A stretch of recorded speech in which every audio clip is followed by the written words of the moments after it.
Hello, good morning. Today is today is September 2, 2025. New York Times News.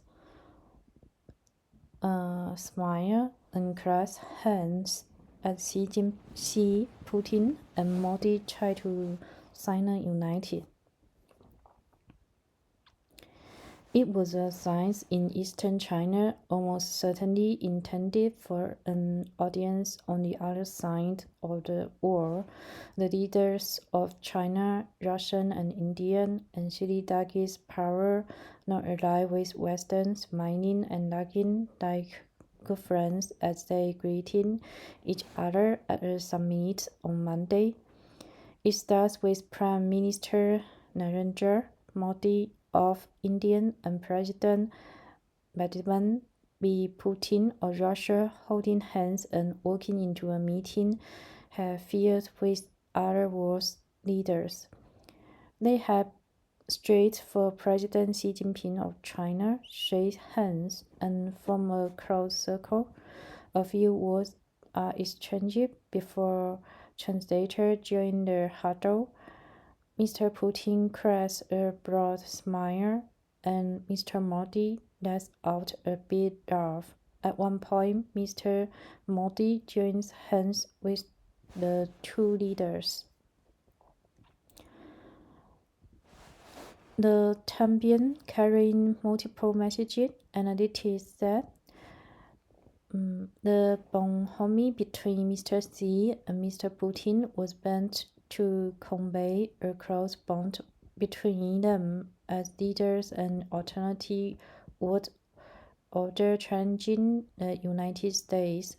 Mr. Modi sought to show that India has other important friends, including China, regardless of an unresolved border dispute. If the Trump administration chooses to continue alternative New Delhi with tariff optics is a key part of this summit, and the White House should grasp that its politics will result in other countries looking for alternatives to meet their interests, said Mojong Kyalamajin, head of Indo-Pacific Studies at the Tanshanshila Institution in Bangalore, India. That imagery in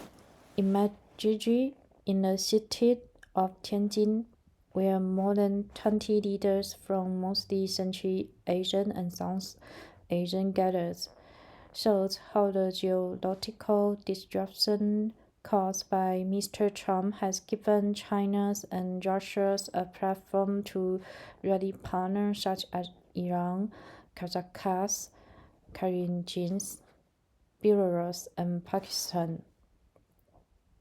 China wants to seize on the popularity of Americans' trade policy to drive a wedge between Washington and the rest of the world, arguing that it can serve as a more stable global leader. Mr. Xi, in his opening speech at the Shanghai Cooperation Organization and Eurasian Security Grouping, took no so subtle jabs at the United States, urging members of the group to oppose a Cold War mentality, block confrontation, and bullying. He said the organization must force a hand aimed global upheaval. Mr. Putin delivered a speech that repeated his claims about the West's winning efforts for his country's war in Ukraine.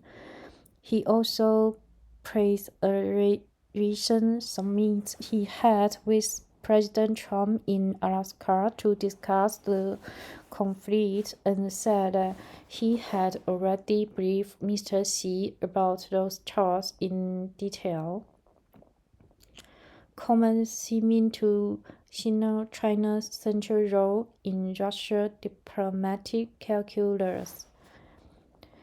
Mr. Modi, for his part, spoke of prompting multilateralism and inclusive world order. In other words, a system in which countries like India had a greater say in global affairs. The three-way hand-holding between Mr.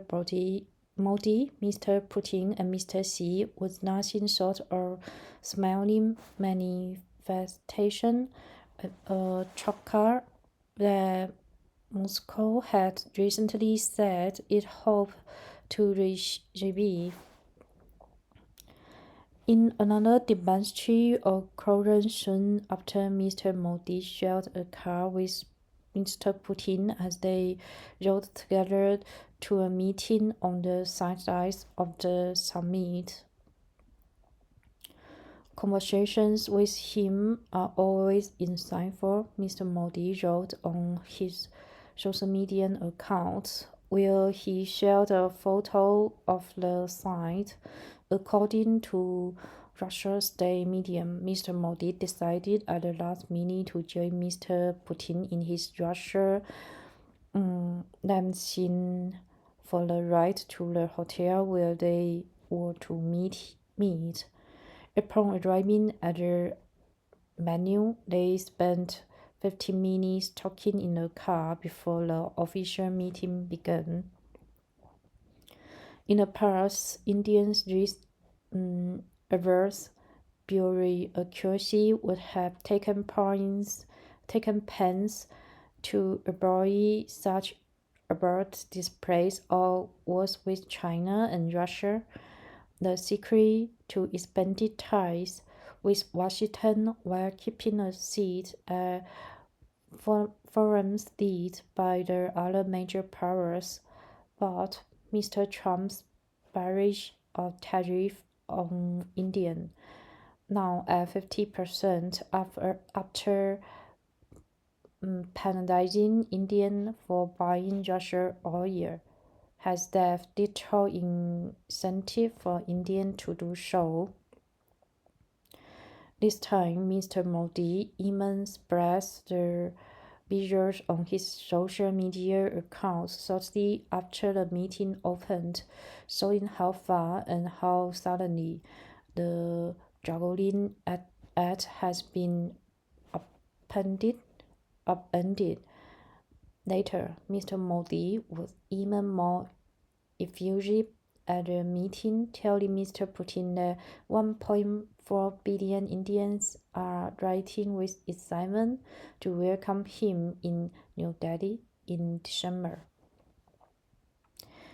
It is a testament of the depth and breadth of our special and privileged strategic partnership that even in the most difficult times, India and Russia have stood shoulder to shoulder, Mr. Modi told Mr. Putin.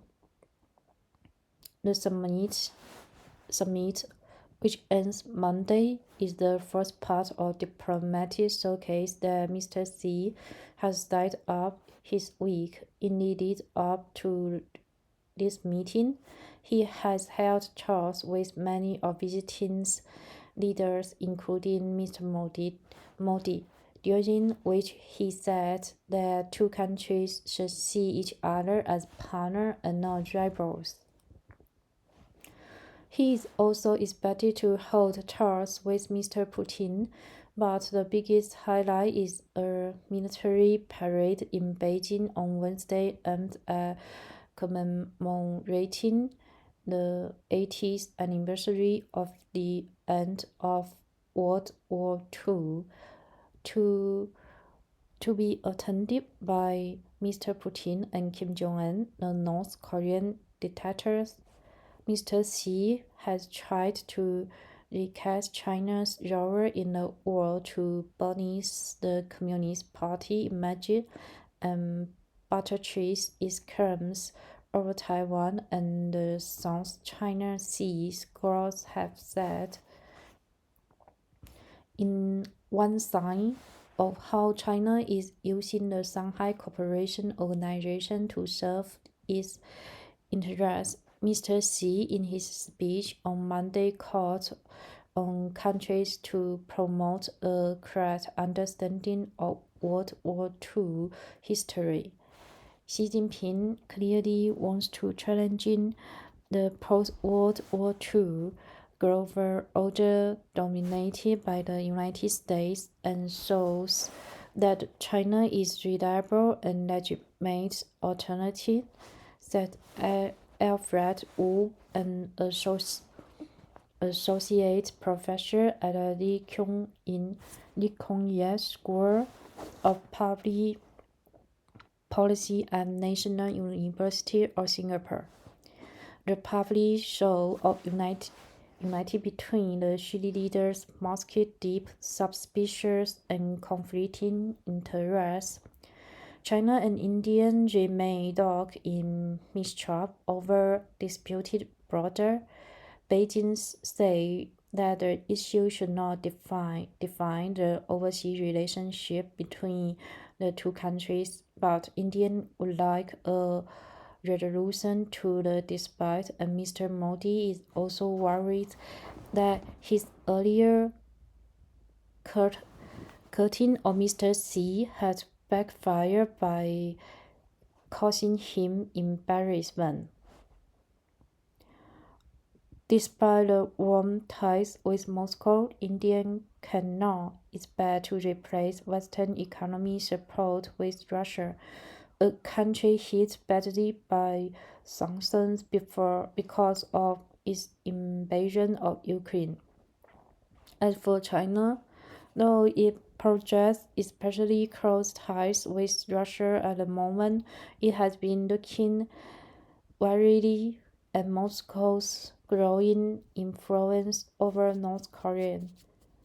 Optics do little to elevate the fault lines that exist in the trajectory of India, China, and Russia, said Mr. Kiwara-Marin. Thank you for today's listening. Hope you have a happy life. Enjoy the day. See you tomorrow.